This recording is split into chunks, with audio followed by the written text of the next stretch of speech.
আমরা যেগুনি জন্ম দিছি এটা বেটা না ঠেটা শয়তানের বেটা রাস্তা দিয়ে যায় বাদান বাজাইলে এটা বেটা কিয়ামতের দিন খাবে বেটা বেটা আহলা তো কম ফেতনা তো বেটা বিটি হচ্ছে বাদান পরীক্ষার বস্তু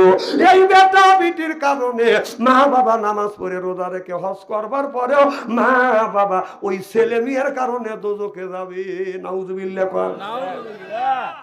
যদি বলে হুজুর কেন যাবে আমাদের ছেলের হাতে উঠে গেছে বাদান বাটাম থেকে উঠে গেছে বাদান টাচফোন যেই যুবক যুবতীর কাছে আছে বাদান টাচফোন ভালো থাকে না ওদের মন আর যারা করছে বাদান প্রেম ভালো নাই তাদের মাথার বেরেন প্রেম করে খাইছে ছাকা নাম হলে আখি খাইছে ছাকা হয়ে গেছে বাঁকা রাত করে খায় বাদান গাজা এরপরে যে খায় গাজা আল্লাহ দিবে সাজা যে খাবে মাথা রাখবে জান্নাতের পথ যে খাবে গুল ওই লোকটা করে বাদান বুল যে খাবে সিগারেট টান নাই বাদান মুখের বেরেক আর যে খায় বিড়ি তার মানে ধরবে কিরি বিড়ি